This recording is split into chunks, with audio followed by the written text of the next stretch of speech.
Καλησπέρα από τη Βοστόνη. Χαίρομαι πάρα πολύ που σαν απόφοιτος μαζί με τους γονείς μου και τα αδέλφια μου του Αριστοτελείου Πανεπιστημίου της Θεσσαλονίκης βρίσκω ακόμα μία ευκαιρία για να επιστρέψω στην πόλη που πέρασα κάποια πάρα πολύ ωραία χρόνια, για την οποία αγαπώ ιδιαίτερα. Η δικιά μας συνεδρία έχει να κάνει με ένα πολύ σημαντικό κομμάτι, αυτό του ανθρώπινου κεφαλαίου και της ανάπτυξης του ανθρώπινου κεφαλαίου. Our first guest today, and we are very honored to have him, is Stephen Strauss, who's a lecturer and a visiting professor at the Princeton University School of Public and International Affairs. He is the John Weinberg and Goldman Sachs and Company visiting professor. He has a very long career advising governments on public policy issues, a very long career spanning positions in both the public and the private sector. I think it's fair to say that he specializes in public policy, and he has been teaching courses at Princeton, which is only the last of a very long list of prestigious spots on the future of work, on implementing urban economic development, on management in the public sector, as well as innovation and technology in the public sector. Stephen has been a very frequent contributor in major media outlets in the US. And since we are running a little bit late, Stephen, please set the stage for the rest of the session. Okay, thank you. Thank you for that introduction, the most graceful way I've ever been told I'm old. Seriously, thank you. My thanks to the organizers for giving me this opportunity to share my thoughts, and thank you to everyone for your interest. I've always felt that pundits should be modest people because we have so much to be modest about, or as somebody once remarked, making accurate predictions is very hard, particularly about the future. So keep in mind my interests and expertise are in USA. In the US context, particularly interested in urban governments. And by the way, a lot of this talk is derived from some very excellent work that some Princeton students did on the future of work for the city of Seattle in the United States. And I make no particular claim for the applicability of what I will say outside of the US, but hopefully it will give you some ideas. So let me give you a snapshot of what I'm expecting. Continued trend to automation, use of artificial intelligence, machine learning, leading to continued hollowing out of the workforce, as I'll explain in more detail below. What we call low skill and high skill jobs are often the hardest to automate. Jobs in the middle are often better documented and easier to automate. At least in America, an aging workforce, which has implications both demand for government services and supply of workers. So let me give you a few factoids on that. 1960, America was a young country. Median age was 30. Today, it's about 38. In 2060, it's projected to be 43. The number of Americans over 65 is projected to just about double between now and 2060. And their share of the population will rise from about 16% to 23%. And by the way, the most rapidly growing segment is likely to be people over 80 years old. I think we're going to see anti-globalization pressures. I realize the agenda mentioned globalization, but I think one of the more interesting issues is going to be the pressure to anti-globalize. As many governments have recently learned with vaccines and semiconductors, corporations are global citizens when things are going well. In emergencies, corporations and manufacturing plants are national assets, not global resources. So definitely some pressures there. Much greater use of remote work. In the US, remote work went from 4% of the workforce to almost 50% of the workforce. It's probably going to reverse a bit with vaccines, the pandemic fading. But overall, we're expecting much greater social acceptance of remote work, and frankly, the technology has improved a lot. So I expect this is going to have some major changes to the urban development.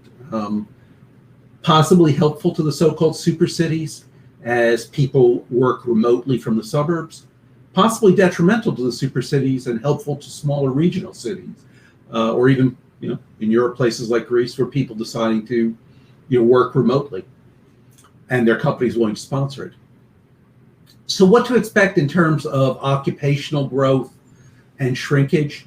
Well, keep in mind a working career for someone who's 21 today will last 40 to 50 years. So people should expect to change employers and careers multiple times. I do expect growth in certain areas: healthcare support operations, community and social service occupations. Again, in America, an increasingly elderly population. And the sort of work that goes on with the elderly, home care, personal care, is just very hard to automate. Computer sciences, software engineering, data sciences, related mathematical occupations are all likely to be growth areas. Shrinkage from automation, declining employment in offices for administrative and support occupations. Retail sales, has already started to shrink in the United States, and I think that will be a global trend. But frankly, just about every job is going to experience change. So what would be my big takeaways for education? The importance of STEM, not just for people who are going to work in computer science, but we have some emerging evidence that if you're in a situation where you're going to be dealing with AI, dealing with machine learning systems, even if you're not the one programming them, you'll do better if you have some basic knowledge of computer science and AI, for nomenclature background. Soft skills and human interaction skills. They're very hard for us to automate. Managing ambiguity. Those are all good things for people to learn. I would say the most important thing for the next generation is learning how to learn, preparing people for a world of lifelong learning. Okay, I've made some big predictions. Let me give you some caveats and reservations. This is kind of a baseline scenario, not at the extremes. What could go wrong? What are my underlying big picture assumptions? We're not going to see a breakthrough in what I'd call general intelligence AI. Things like IBM Watson, Google Duplex are very impressive, but have and will continue to have limitations. We are not entering a new age of global pandemics and wars. Society will deal with climate change without a drastic collapse. We're not going to see a major breakthrough in healthcare that radically changes life expectancies and costs. These are all plausible assumptions, but they're assumptions. Again, think about it. If you were doing this talk in 1910, I don't think anyone was predicting World War I. And remember, World War I was called the war to end all wars. Nobody in 1925 or 1930 was expecting a second World War. So, some general points. We automate activities, not jobs, because we don't have generalized intelligence, AI. Hence, automation often requires redesigning business processes. For example, according to the Bureau of Labor and other sources, being a professor, what I do for a living, involves 57 distinct activities, only 9 of which we expect to be able to automate for the foreseeable future. Being a police officer involves 84 activities, of which only 23 are perceived to be automatable for the foreseeable future. Being a firefighter, 49 activities, of which only 14 are automatable. It was interesting, we did a very deep dive with the Seattle city government, and we found that in the government itself, there was no job that was likely to be fully automatable. However, on average, about 35% of the activities that constituted the jobs were automatable. What can we automate? What can't we automate? If you can define it, explain it, document the inputs and outputs, we can automate it. We are bad at automating stuff that involves ambiguity, general problem solving, human interaction, policy making, or where the inputs and outputs are not readily available. Arguably, this leads to a hollowing out of the workforce. Jobs in the middle, funnily enough, are often the ones that are most easy to document. And just to give you an example of this, I have a standing joke at Princeton that the two jobs that will be least impacted by the trends of automation and AI are faculty members doing basic research and teaching by the Socratic method. Very difficult to have an AI play the role of faculty in a small group seminar. And the school's handyman, who I actually wandered around with one day. He sets up rooms, he sets up AV equipment, he moves the equipment around, he replaces light bulbs, he sets up lunch tables, he breaks down lunch tables. And basically, he needs a lot of very specific knowledge of the building, the facilities, deals with a lot of ambiguity, and he's going to have a job, or that person or type of job is going to last well into the 21st and 22nd century. So automation, I just want to flag, creates jobs in the overall economy. If you are a city and you can replace the patrol function of police with drones, it lowers the cost of patrol work, which means either lower taxes, so the public can spend more money, or you could hire more social workers, but it should not be seen as job destroying. But finally, never confuse a clear view for a short distance. I think actually it was Paul Sappho who said that. Because we automate jobs, because we automate tasks, not entire jobs, it means deploying automation. Deploying automation often means rebuilding entire business processes. That takes time and capital. Another famous comment from a Nobel Prize winning economist: we can see the technology revolution everywhere but in the productivity statistics. Keep in mind, in the US, productivity has been growing on an annualized basis between 2 to 4% for the last 20 years. For all the talk about digital transformation, we're not seeing a massive pop in productivity. The digital revolution, in my opinion, is going to be a marathon, not a sprint. And at that point, thank you all for your patience for listening to me talk here. And let me break, and I would welcome your questions. Stephen, so the most important thing is that the educational system has to adapt.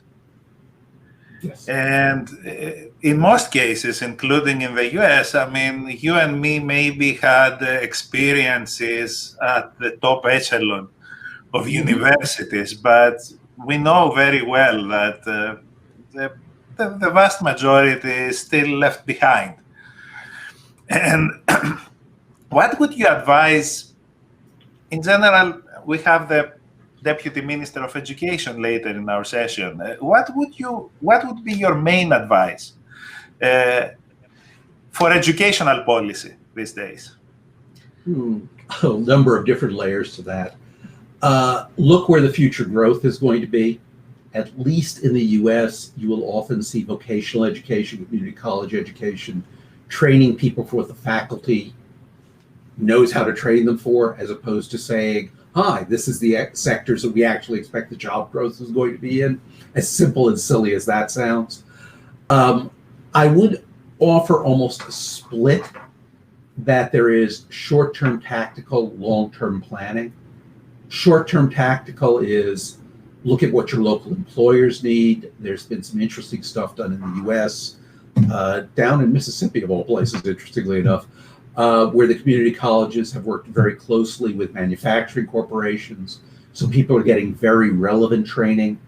On one level, that's a very good thing, but the other thing to keep in mind is the need to train people to learn. So there's the, yes, we want to train people for today's jobs. That's important, don't get me wrong. But actually, there's a lot to be said for a basic liberal arts education of teaching people, how do you learn things? How do you go look it up for yourself? How do you prepare yourself for that next career? So it's challenging for everybody. The last thing that I would offer, this is something the US does reasonably well. Make sure you've got lots of entry and access points. Just a little bit anecdotal point. I actually was a night school student for my first undergraduate degree. It was a commuter student. I come from a very working class family. But it was interesting comment on the American educational system that I was then able to segue into more, whatever you want to call it, prestigious elite institutions. So don't create a system where people are blocked, and just because they made a bad choice at 17 or 18, at 23, they can't make a different choice. And that's all very hard and complicated, so you have my sympathy. Thank you very much, Stephen, because you emphasize the point that I always try to make when I'm talking about education in Greece. We are doing something so fundamentally wrong that it is putting in danger the future of the country. We are trying to do what the Germans are doing. Like by 12, 13, we are trying to decide what every kid is going to be doing in their life. And that's so freaking wrong. It bogs my mind. And I'm a product of that educational system, but I was lucky because I did know what I wanted to do in my life, maybe since I was 10. After I abandoned my dream to becoming a fighter pilot, I wanted to become an engineer. But not everybody is like that. Anyway, I don't want to leave the opportunity. You spent some very productive years being the head of the New York City Economic Development Corporation about more than 10 years ago. But you did a lot of the things that we are doing now in Thessaloniki: innovation zones, innovation competitions, incubators, etc., in Greece in general. Tell me what worked, what didn't, and what would you do differently 10 years later? Okay. Well, one thing which worked very well was the way we framed the problem, which is, think of it as sort of a sport where you're trying to figure out where the ball is going to be. So we tried to ask what we thought the economy would be looking like 10 or 20 years down the road, and let's plan for that. Because frankly, governments tend to move slowly, and we're better at doing things which are big and long term than trying to be very tactical. We've kind of figured companies can take care of themselves tomorrow. So we asked ourselves 3 questions. What do we think the future is looking like? Where are we currently? What are we good at and what are we not good at? And then how do we prepare ourselves for the future? 10 years ago, and I think we made a very good set of bets, that we thought technology industries were going to be a major driver. New York, frankly, at the time was not viewed as a world leader in startups, VC, and technology. And then we asked ourselves, so what are the gaps? By the way, one gap that we identified was we didn't have a place like MIT.